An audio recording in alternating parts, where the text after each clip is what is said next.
الحمد لله نحمده ونستعينه ونستغفره ونعوذ بالله من شرور أنفسنا ومن سيئات أعمالنا. من يهده الله فلا مضل له ومن يضلل فلا هادي له، وأشهد أن لا إله إلا الله وحده لا شريك له، وأشهد أن محمدًا عبده ورسوله. يا أيها الناس اتقوا ربكم الذي خلقكم من نفس واحدة وخلق منها زوجها وبث منهما رجالا كثيرا ونساء، واتقوا الله الذي تساءلون به والأرحام إن الله كان عليكم رقيبا. يا أيها الذين آمنوا اتقوا الله وقولوا قولا سديدا يصلح لكم أعمالكم ويغفر لكم ذنوبكم، ومن يطع الله ورسوله فقد فاز فوزا عظيما. أما بعد، فإن أصدق الحديث كتاب الله، وخير الهدي هدي محمد صلى الله عليه وسلم، وشر الأمور محدثاتها، وكل محدثة بدعة، وكل بدعة ضلالة، وكل ضلالة في النار. عباد الله، أوصي نفسي وإياكم بتقوى الله عز وجل. قال سبحانه: يا أيها الذين آمنوا اتقوا الله ولتنظر نفس ما قدمت لغد واتقوا الله إن الله خبير بما تعملون. عباد الله، قرر الله سبحانه وتعالى في محكم تنزيله فقال: وما أرسلناك إلا رحمة للعالمين. أي ما أرسلناك يا محمد صلوات ربي وسلامه عليه إلا رحمة للعالمين. وقد أوصى الله سبحانه وتعالى نبيه موسى وهارون باللين والرفق مع أكبر طاغية فرعون، فقال: فقولا له قولا لينا لعله يتذكر أو يخشى. وقال سبحانه لنبيه: فبما رحمة من الله لنت له ولو كنت فظا غليظ القلب لانفضوا من حولك فاعف عنهم واستغفر لهم وشاورهم في الأمر. قال العلماء: الأصل في الدعوة وتبليغ الرسالة الرحمة. وقد قال شيخ الإسلام ابن تيمية: قال أن الإسلام كله رحمة وعدل ومصلحة.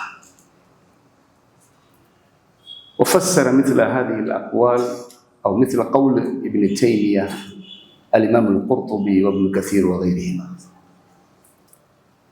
إذن فالمقرر في الدعوة إلى الله سبحانه وتعالى هو اللين والرحمة.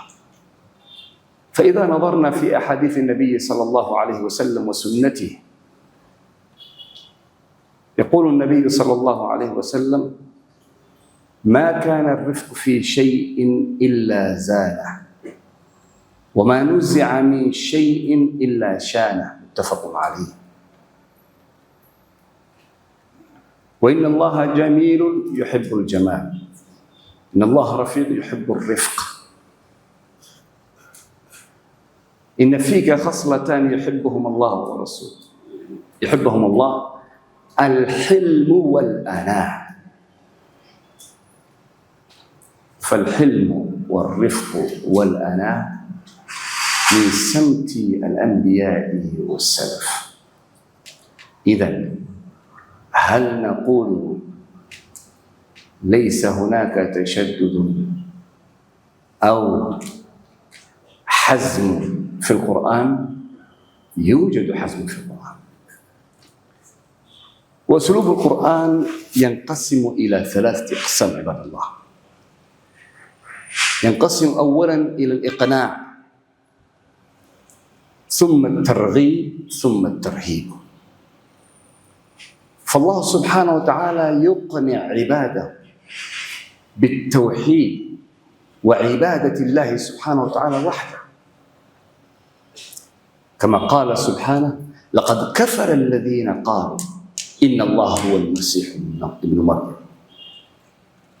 وقال سبحانه في الآية قال لقد كفر الذين قالوا إن الله ثالث ثلاثة وما من إله إلا إله واحد وإن لم ينتهوا عما يقولون لا يمسن الذين كفروا منهم عذاب أليم.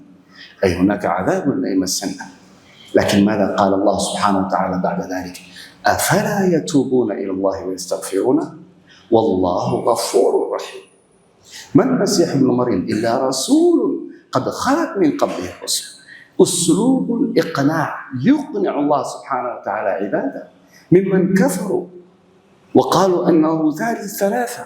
بعد هذا الإجرام كله يقول الله سبحانه وتعالى أفلا يتوبون إلى الله ويستغفرون.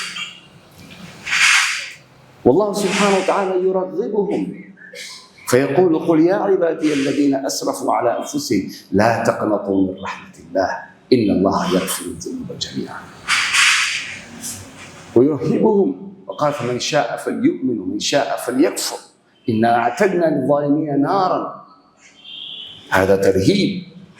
لكن أولا يكون الإسلام تكون الرسالة بالإقناع ثم الترغيب ثم الرحمة. بعد ذلك من عاند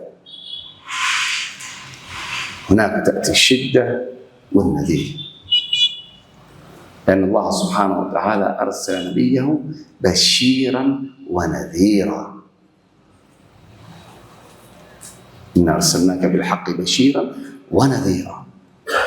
إذن عباد الله فإذا قررنا ذلك ماذا كان يعملون السلف؟ الأمر يطول لكننا والمقام ليس مقام بسط، لكن نلخص القول بأن هذه الرسالة المحمدية رسالة لين ورحمة.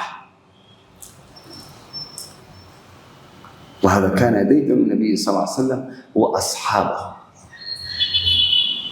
ولا ننهي التشدد في الأمر، لكن نقول لابد أن يكون هذا التشدد بأدب وبأخلاق. وإنك لعلى خلق عظيم إنما بعثت لأتمم مكارم الأخلاق. ويقول مالك أخذتني أمي إلى ربيعة فقالت تعلم من أدبه قبل علمه. ويقول الإمام أحمد بن حنبل إننا أحوج إلى قليل من الأدب من كثير من العلم، بمعنى نحن أحوج إلى قليل من الأدب. حاجتنا هي أكثر من الأدب مما هي إلى العلم الكثير.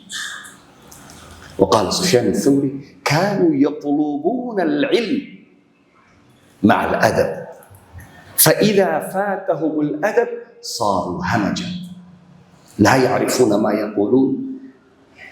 وهذا الإسلام أنزله الله سبحانه وتعالى على مكث 23 سنة. لذلك من التدرج هناك تدرج في المسائل والتدرج في الدعوة وماذا يقدم وماذا يؤخر. حتى قال سفيان الثوري قال إنما العلم رخصة من ثقة أما التشدد فيحسنه كل أحد. الرخصة من ثقة. إذن عباد الله أوصي نفسي وإياكم باتباع النبي صلى الله عليه وسلم واتباع سنته واتباع السلف الصالح كما عملوا في القرآن وكذلك في سنة النبي صلى الله عليه وسلم.